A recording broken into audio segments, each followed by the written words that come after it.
하겠습니다. 우리에게 주시는 하나님의 말씀은 신약성경 로마서 10장 9절에서 13절까지의 말씀을 우리 한 절씩 교독합니다. 로마서 10장 9절에서 13절까지의 말씀입니다. 제가 가지고 있는 신약성경 254페이지에 있습니다. 성경책이 보기 어려우신 분들은 화면을 통해서 함께 해주시길 부탁드립니다. 제가 먼저 읽겠습니다. 내가 만일 내 입으로 예수를 주로 시인하며 또 하나님께서 그를 죽은 자 가운데서 살리신 것을 내 마음에 믿으면 구원을 받으리라.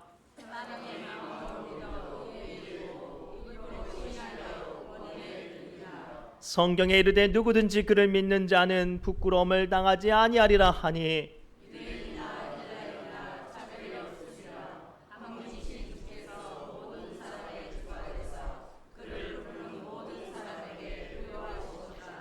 누구든지 주의 이름을 부르는 자는 구원을 받으리라. 아멘. 이 시간 성가대 하나님께 영광의 찬양 올려드립니다.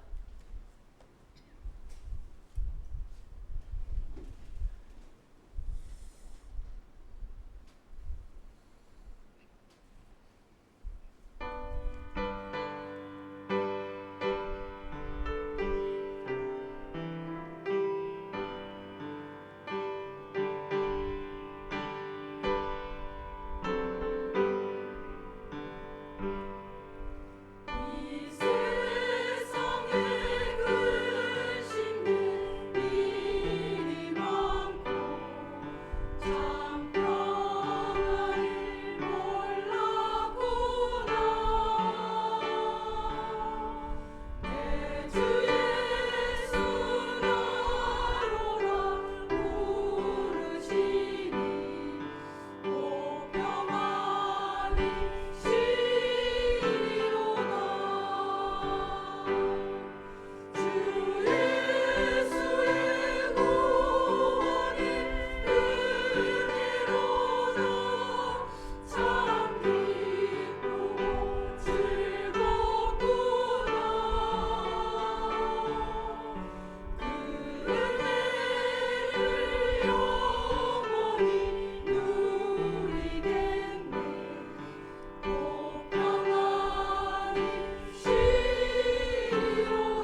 아멘. 감사합니다.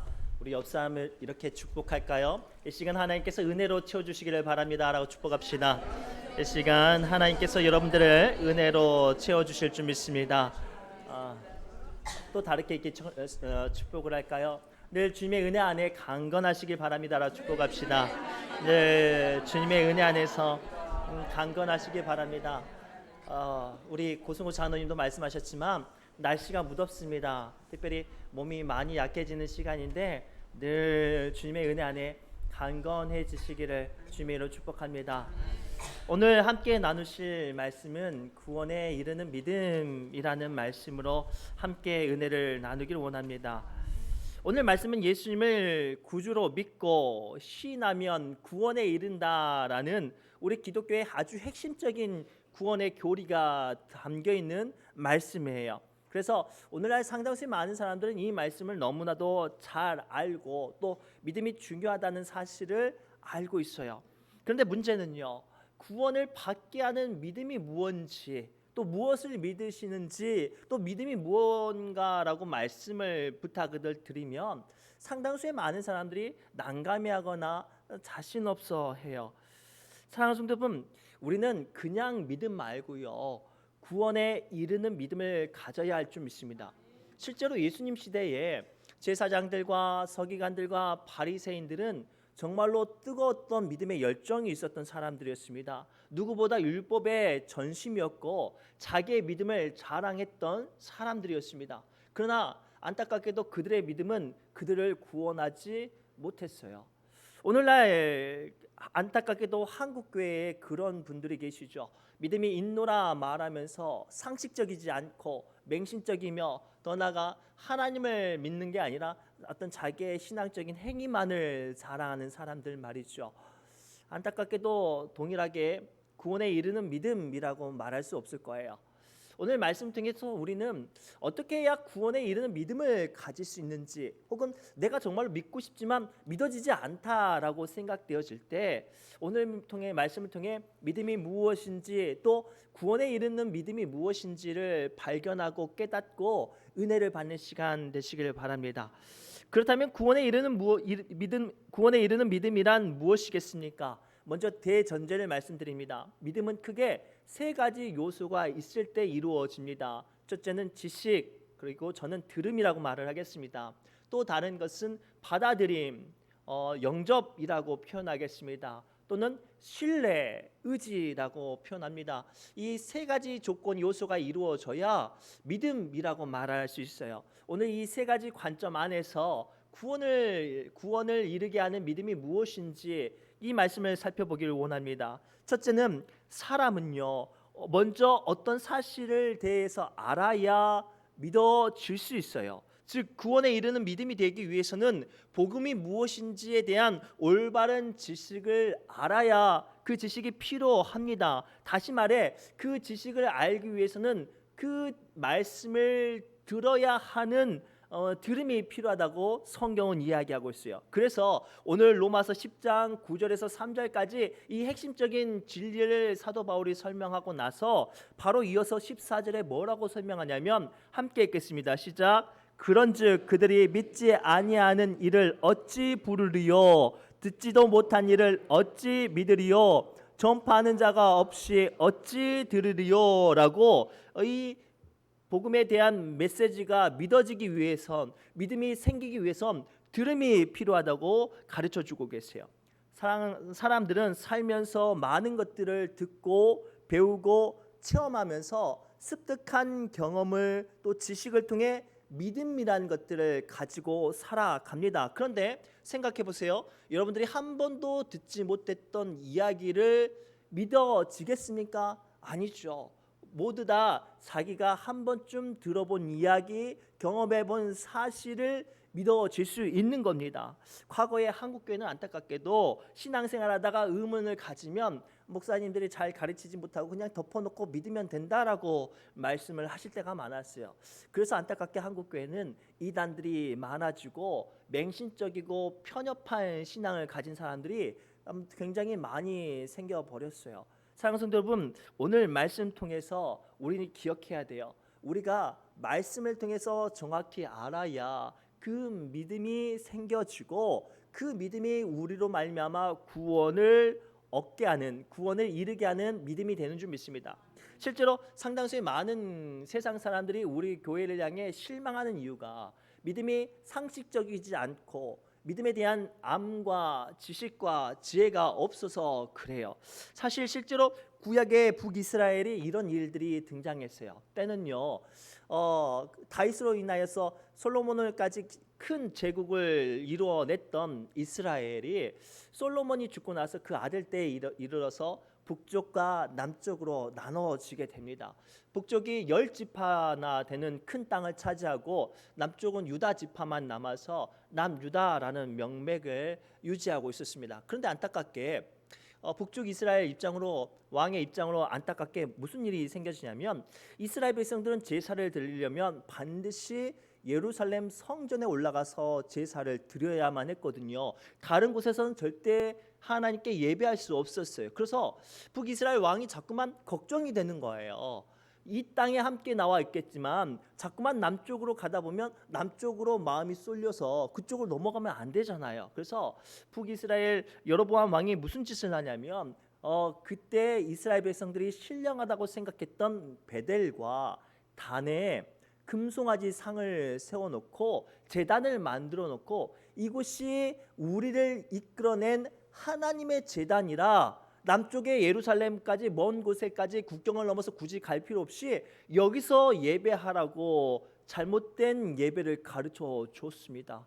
그리고 안타깝게 그것이 북이스라엘의 전통으로 남아서 나중에 요한복음에 보면 사마리아 수가성 여인이 예수께 물어보죠. 우리 조상은 이쪽 산에서 예배를 드렸는데 당신네들은 저렇게 예루살렘에서 예배 드리는데 어디서 예배를 드려야 옳습니까? 라고 질문할 정도로 아주 오랜 세월 동안 북이스라엘은 잘못된 예배, 잘못된 믿음 안에 서 있었어요.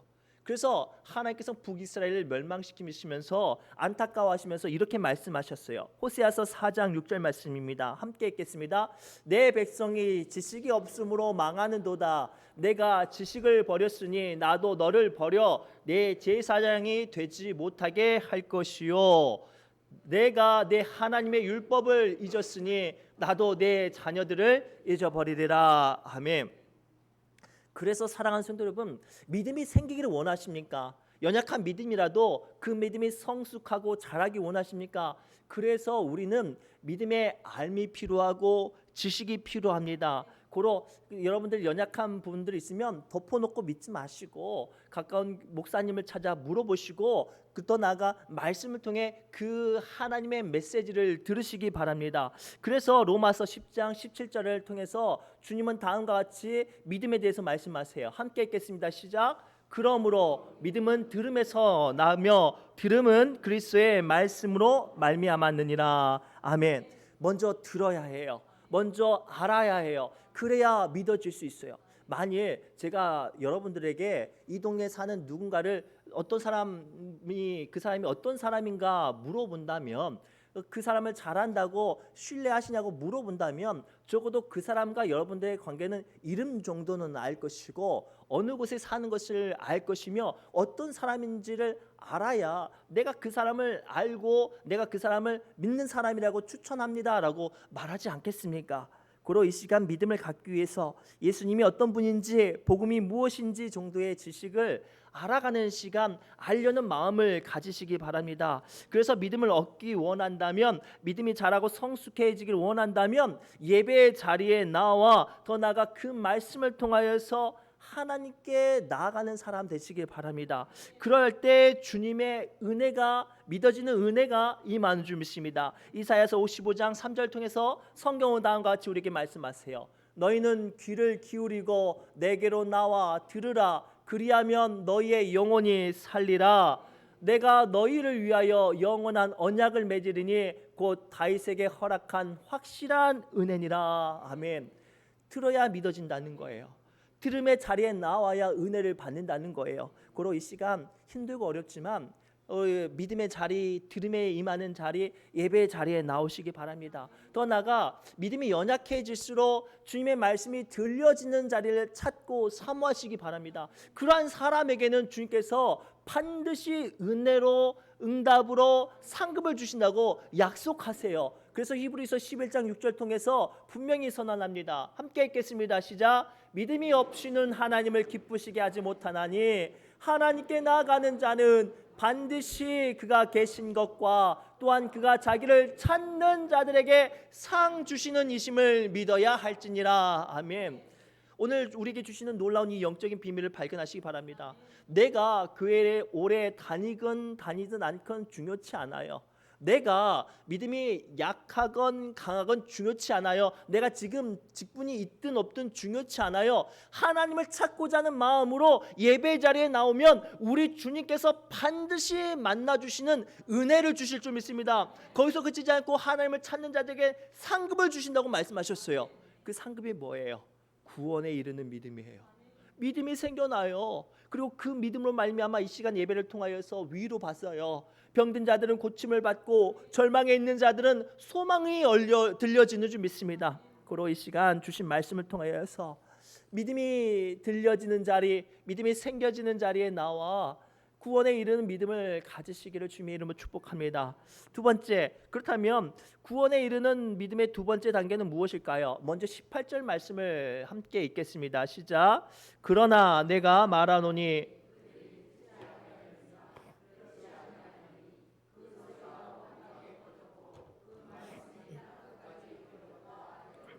아멘. 이 18절 말씀을 먼저 잘 알기 위해서 설명합니다. 이때는 초대교회가 왕성하게 복음을 전할 때였어요. 근데 안타깝게도 그만큼 박해와 핍박도 상당했던 시대였습니다. 그래서 사도 바울이 복음을 전할 때 어떤 믿음에 대해서 회의적인 사람들은 이렇게 말을 해요. 그렇게 열심히 전도할 필요가 뭐가 있습니까? 열심히 전도해봐야 돌아오는 건 박해와 핍박이는데 그렇게 목숨 걸고 전도할 필요 있습니까? 그렇게 목숨 걸고 믿음을 찾으려는 필요 있습니까? 라고 말할 때 사도 바울이 뭐라고 말하냐면 이 말씀을 해석합니다. 자, 이 말씀이 땅끝까지 이르렀도다. 이 표현은 이렇게 핍박받는 말씀이 어디까지 이르렀다고요? 땅끝이에요. 여기서 말하는 땅끝은 사람과 지형과 모든 것들을 의미해요.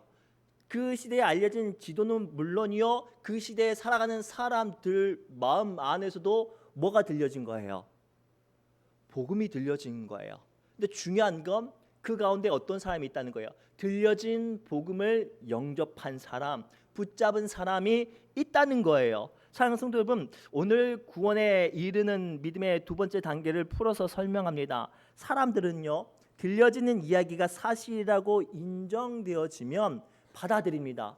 이것을 기독교 전문 용어로 영접이라고 해요. 그리고 영접하는 사람을 교회에서는, 믿음의 세계에서는 믿어진 사람, 믿는 사람이라고 표현합니다. 쉽게 설명하면 뉴스에서 야채를 많이 드시면 수명이 늘어납니다 라고 뉴스에 방송이 되어지고 저명한 의사들과 박사가 나와서 이야기하면 당장 오늘 저녁부터 마트에 야채 있어요? 동이 납니다. 왜냐하면 사람들이 오래 살고 싶은 마음이 있으니까.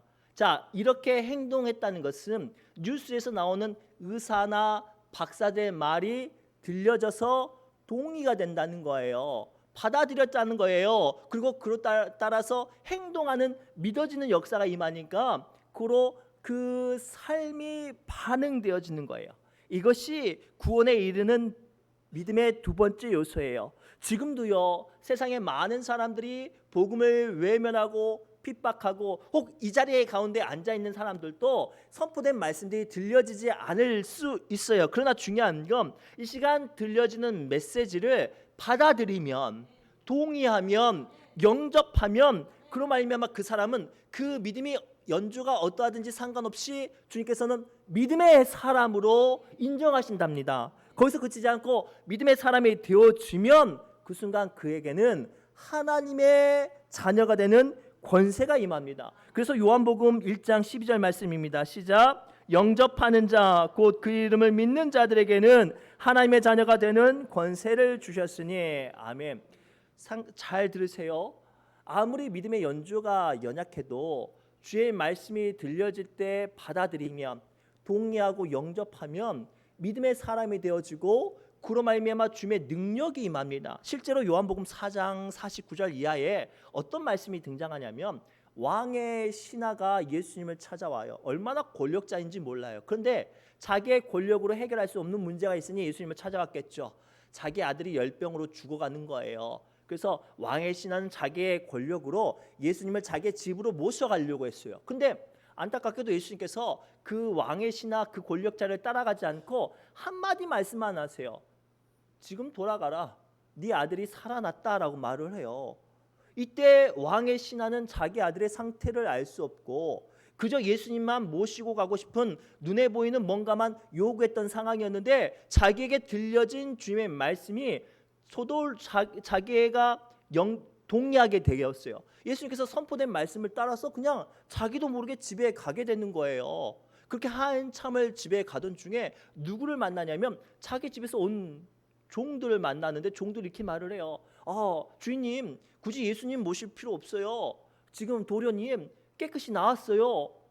놀랍잖아요. 그래서 그 왕의 신하가 물어보죠. 언제쯤 내 아들의 병이 고쳐졌는가? 그 이야기가 요한복음 4장 49절부터 53절에 기록되어 있는데 우리 설명을 돕기 위해서 천천히 함께 읽겠습니다. 시작.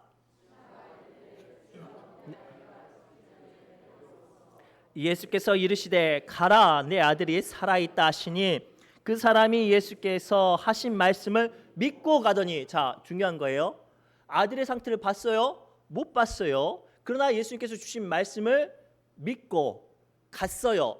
동의하고 행동했습니다. 그랬더니요 함께 읽겠습니다. 내려가는 길에서 그 종들이 오다가 만나서 아이가 살아있다 하거늘 그 낫기 시작한 때를 물은즉 어제 7시에 열기가 떨어졌나이다 하는지라 그의 아버지가 예수께서 내 아들이 살아있다 말씀하신 그때인 줄 알고 자기와 그 온 집안이 다 믿으니라. 아멘.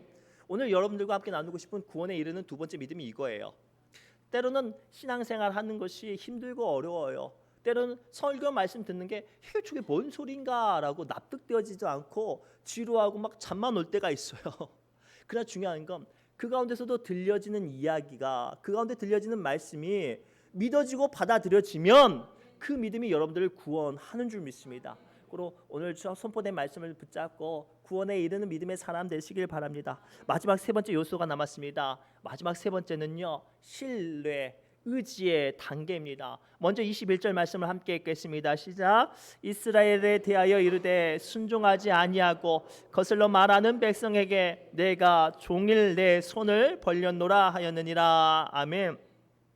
이 말씀은 하나님께서 이스라엘 백성들을 향한 구원의 사랑에 대한 메시지를 하고 있어요. 사실 이스라엘 백성들은요 정말로 하나님을 열심히 믿는 것 같았지만 실상은 정말로 하나님을 열심히 믿지 않고 되려 거짓되어지고 불순종하고 반항하는 역사를 살았어요. 그런데 참 놀라운 건 성경의 역사를 볼 때마다 하나님께서 이스라엘 백성들이 하나님을 떠날 때마다 긍휼하심으로 은혜로 그들을 구원내는 역사로 성경이 기록되어 있거든요.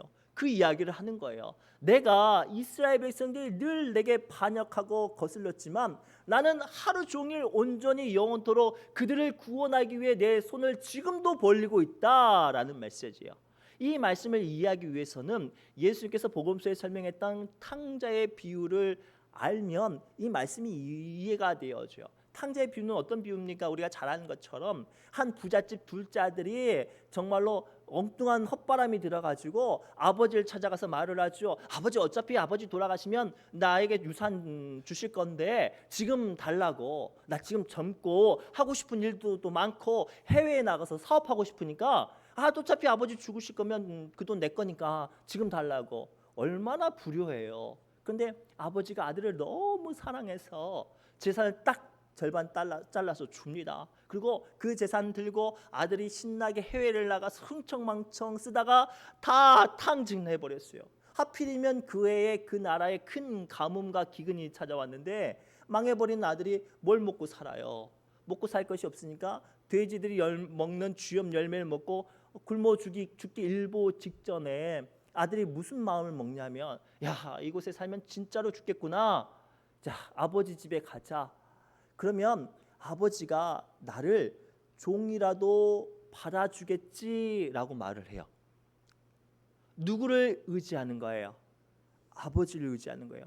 내가 비록 죄인이고 불효했고 내가 했던 모든 것들이 실패했지만 그래도 아버지는 나를 종이라도 받아주겠지라는 일말의 의지를 가지고 아버지께 나아갔어요. 고향을 찾아간 게 아니에요. 아버지께 나아간 거예요. 오늘 우리에게 주신 이 세 번째 메시지가 이거예요. 사랑하는 성도 여러분, 믿음, 구원에 이르는 믿음이라는 것은 내가 무엇을 얼마나 했고 얼마나 대단한 사람이고 얼마나 신령한 사람인가가 중요치 않아요. 내 믿음이 연약할지라도 나는 주님을 의지합니다.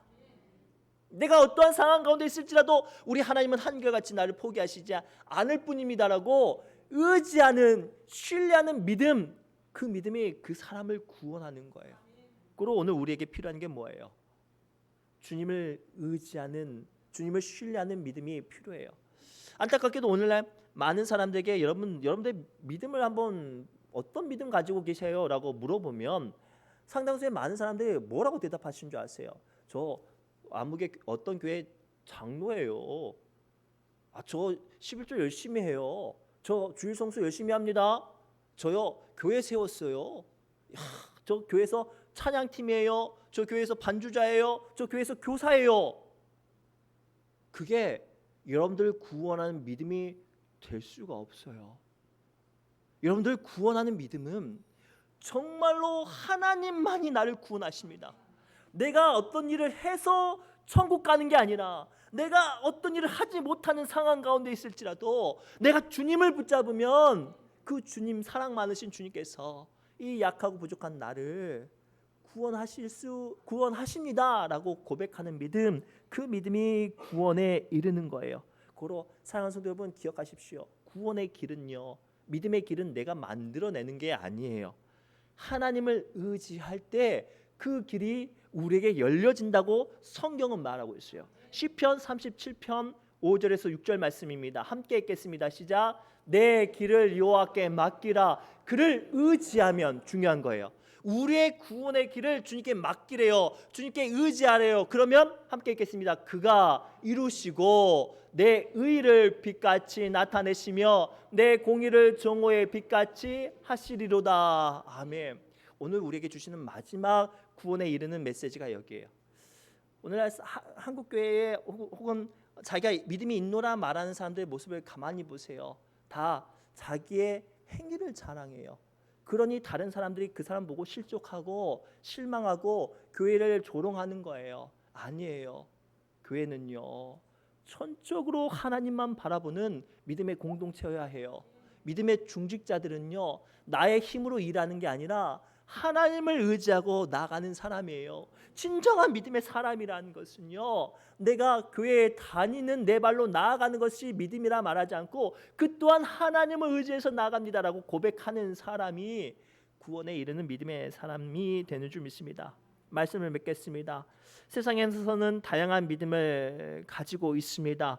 교회 안에서도 저마다 믿음을 가지고 있죠. 중요한 건 앞서 말씀드렸던 것처럼 예수님 시대에도 제사장들과 서기관들과 바리새인들은 믿음을 자랑했어요. 그러나 안타깝게도 그들의 믿음은 그들을 구원하지 못했죠. 오늘 이 시대에 살아가는 이 시간 예배 자리에 있는 여러분들에게 묻습니다. 여러분들의 믿음은 구원에 이르는 믿음입니까? 오늘 말씀을 붙잡고 먼저 말씀을 들으시기 바랍니다. 그리고 들려진 말씀을 받아들이는, 영접하는 믿음의 세계가 열려지길 바랍니다. 더 나아가 들려지고 받아들이는 그 주님의 사랑을, 주님의 구원의 약속을 끝까지 붙잡고 신뢰하고 의지함으로 구원에 이르는 믿음의 사람들 되시기를 주님의 이름으로 축복합니다. 기도합니다.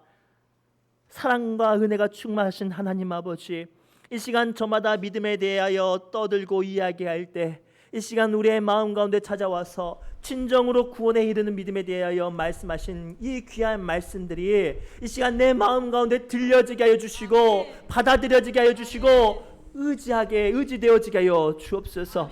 그리할 때 내가 아무리 믿음의 연조가 연약하고 믿음이 공고할지라도 우리 주님께서 우리를 향한 확실한 구원의 약속을 이루실 줄 믿사오니 주님 이 시간 우리의 마음과 심령 가운데 강림하여 주옵소서.